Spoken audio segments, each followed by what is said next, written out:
En tout cas, c'est pas encore fait, mais on peut quand même se projeter, Hervé, entre la gestion des cadres comme Sadio Mané, parce qu'on a eu ce débat ici, et l'intégration des jeunes.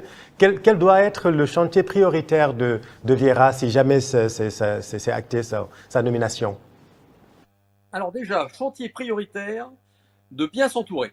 Ça, c'est déjà la première des choses. Avant même les joueurs, hein. Je parle d'avoir des adjoints, des gens qui travaillent à la fédération avec lui. Il faut vraiment qu'il choisisse ses hommes et qu'il ait en immense confiance. Voilà, ça déjà, première chose.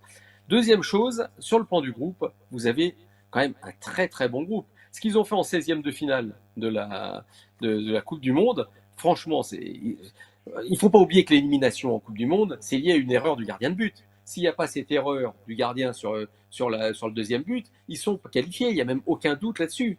Donc, ils étaient vraiment pas loin.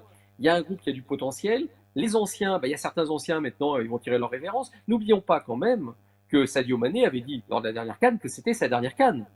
Moi, je vois bien Sadio Mané avoir évidemment un ou deux matchs, au moins un, ça c'est une certitude, dommage, hein, à un match au Sénégal, parce que Sadio Mané ne peut pas arrêter la carrière sans avoir un match au Sénégal devant son public, dans un moment absolument magnifique. Ça, c'est obligatoire, vu ce qu'est Sadio Mané. Maintenant, est-ce qu'on peut pousser à lui dire il faudrait rester? N'oublions pas sa Coupe du Monde. Il a été très bon. Sadio Mané a fait une très très belle Coupe du Monde par rapport à ce qui était dit. Rappelons-nous sa CAN, meilleur joueur de la CAN, alors que tout le monde pensait qu'il était rincé. Donc, vous voyez, Sadio Mané, c'est encore quelqu'un qu'on peut écouter.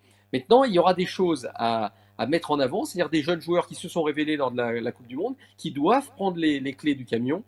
Je pense aussi à un joueur qui a été délaissé, alors je l'ai souvent écrit pendant cette Coupe du Monde, délaissé pour moi de manière très incroyable, très étrange, on va dire, c'est-à-dire Mamadou Sarr en défense centrale. Maintenant, il faut qu'il rejoue, hein, attention. Lui, il a besoin de retrouver un club, retrouver un challenge pour pouvoir jouer, parce que ça va Chelsea, ça va être encore difficile.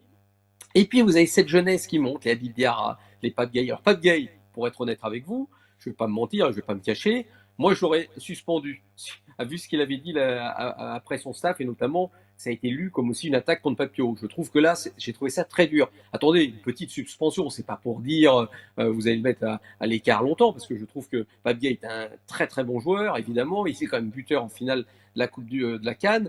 Et en plus, c'est quelqu'un de bien. Simplement, quand vous surréagissez comme ça, il faut, je le disais tout à l'heure pour Papio, il faut que quelqu'un soit capable de vous dire à un moment, tu as tort, tu n'as pas à dire ça sur ton entraîneur ou ton sélectionneur. Parce que tout le monde l'a lu, pas comme une attaque contre certains membres de la fédération, mais comme une attaque contre son sélectionneur. Et ça, c'est pas possible. Papio, vous savez, il était déjà détruit, vous avez vu tout ce qu'il a pris. Et puis d'un seul coup, un de vos joueurs clés qui commence à vous mettre la tête sous l'eau. Donc à un moment, on est capable de dire à un joueur, interdiction de parler comme ça, pendant 6 mois, tu ne remets pas les pieds en équipe nationale. Mais évidemment que c'est. Et puis lui, il le comprendrait. Il va comprendre tout à fait qu'à un moment, on ne peut pas tout dire, tout faire dans une sélection nationale. Et c'est pas grave. Et puis 6 mois après, il revient, et puis il comprend, et puis ça le fait grandir aussi, d'une certaine manière. Donc, parce qu'il ne faut pas oublier que les joueurs ne sont pas plus importants que la sélection. Donc, vous avez donc des anciens qui commencent maintenant à partir. Ça va être plus difficile pour Sadio Mané, évidemment. On verra le rôle qui va se donner ou qu'on veut lui Sauf donner. que, sauf, Idriss sauf Gueye, que, pareil. sauf que Hervé, dans la gestion justement de la sélection, il y a des choses à dire aussi, hein,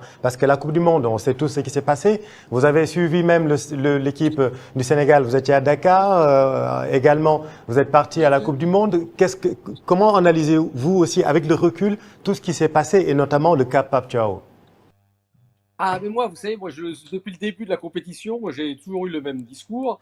Je l'ai écrit, hein, donc tout le temps, donc c'est pour ça que je vais le répéter sans aucun souci. C'est-à-dire déjà, mauvaise gestion de la préparation de la Coupe du Monde. On l'a vu avec l'histoire Papio, ça n'a aucun sens. Avec le départ, rappelez-vous quand même, j'y étais au Sénégal à ce moment-là, que vous partez le jour de la Tabaski. Mais comment on peut imaginer Sénégalais partir le jour de la Tabaski, alors qu'évidemment que les jeunes joueurs seraient allés en famille, auraient ah, bravo, c'est ce qui se passe, bon voilà, et puis ça pourrait porter chance. Et là, vous partez le jour de la Tabaski. Non, mais ça n'a aucun sens. Dans un contexte absolument incroyable, à peine arrivé, vous avez déjà un match amical. Durant ce match amical, vous tentez de remettre Mamadou Sarr en condition parce que vous le faites jouer les 2 premiers matchs contre l'Arabie Saoudite et contre donc les États-Unis. Et finalement, le joueur qui joue jamais de toute la compétition, c'est Mamadou Sarr. Pourquoi? Parce qu'il y a eu la prime aux anciens, et ça a été une erreur. J'ai jamais compris, par exemple, que Koulibaly, qui est un immense joueur, moi j'adore Koulibaly, en plus c'est un type super, c'est un type vraiment formidable. Maintenant, il est pas, peut-être qu'il n'était pas capable lui-même de sentir qu'il n'était pas prêt. Vous jouez Kylian Mbappé sur le premier match, vous jouez Erling Haaland sur le deuxième match. Mais il n'était pas prêt, tout simplement. Et donc, il fallait donner tout de suite du temps de jeu à Mamadou Sarr, qui avait été préparé pour ça. Et puis Habib Diarra aussi avait la possibilité de jouer. Je trouve, si vous voulez, qu'il y a eu des choix qui ont été intrigants, on va dire. Pourquoi? Parce qu'on a laissé les anciens un peu avoir beaucoup de poids sur l'équipe. Il n'empêche que certains anciens ont été très bons. Sadio Mané a été présent, Idrissa Gueye a été présent, mais il fallait faire un mixte, de redonner aussi leur chance, montrer que d'autres pouvaient jouer. C'est pour ça que j'ai beaucoup aimé l'équipe du 16e de finale. Ça n'aura peut-être pas été mon équipe, hein, c'est un autre débat, mais moi je ne parle pas sur les joueurs à la rigueur, parce que moi j'aurais fait jouer évidemment Mamadou Sarr, mais je trouve que d'avoir fait jouer 6 en défense centrale, bah, ça me paraissait logique, puisque lui-même avait fini la saison là-dedans, et puis j'ai vu qu'il a son premier match, il a joué aussi en défense centrale cette année. Début de saison.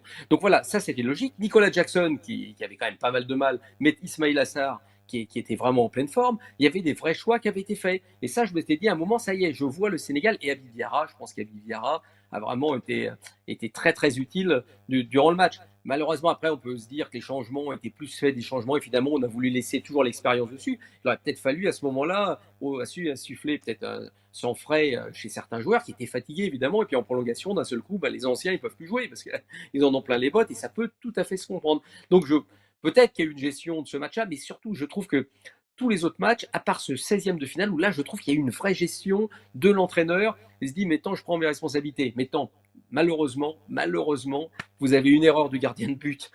Parce que vous pouvez avoir toutes les analyses du monde. Le match est bon, le match contre la Belgique. Le gardien de but, il fait une erreur. Je l'ai revu quand je suis revenu en France. J'ai revu encore le match parce que je me suis dit, c'est pas possible. Et quand vous revoyez, il n'y a même pas besoin de sortir. Parce qu'il aurait même fait amorti poitrine pour arrêter la balle. Il n'y aurait pas eu de but et c'était terminé. Donc ils auraient été qualifiés, tout le monde aurait sauté de jouer au pays. Vous auriez eu huitième de finale contre les USA, qui était quand même une équipe vraiment largement à votre portée, c'est le moins qu'on puisse dire. Et il y avait le match contre le quart de finale contre l'Espagne. Et là, on sait jamais. Et même si on perd au quart de finale, tout le monde aurait dit magnifique performance du Sénégal. Donc vous voyez, c'est pour ça qu'il faut faire toujours très attention et dans les analyses, s'attacher quand même à ce qui a été fait, pas que le résultat brut. Et je pense que malheureusement, ce qui a été fait, alors d'une certaine manière, c'était la fin finalement. Cette erreur du gardien, c'est à peu près toutes les erreurs qui ont été commises durant toute la préparation. C'est le point, la touche finale, si vous voulez, à toutes les erreurs qui ont été commises. Mais malheureusement, parce que je pense que si vous passez celui qui est 16e de finale, je sentais qu'il y avait vraiment quelque chose dans cette équipe. Le problème, je comprends toujours pas comment Mamadou Sarr a pu être écarté de cette manière-là, sachant qu'il a joué les 2 matchs de préparation pour essayer de le remettre dans le rythme. Yoro, peut-être on va terminer là-dessus. Quelle est votre lecture, le chantier prioritaire de Vieira, pour revenir sur Vieira selon vous? Vous l'avez suivi à Strasbourg, à Nice. Est-ce que, comme Hervé vient de le dire, il faudra qu'il s'entoure très bien d'abord? Qu'il s'entoure et qu'il élague, les deux. Parce que je crois qu'il y a pas mal de personnes autour de cette sélection qu'il va falloir recaser ailleurs ou trouver à ces personnes de vrais rôles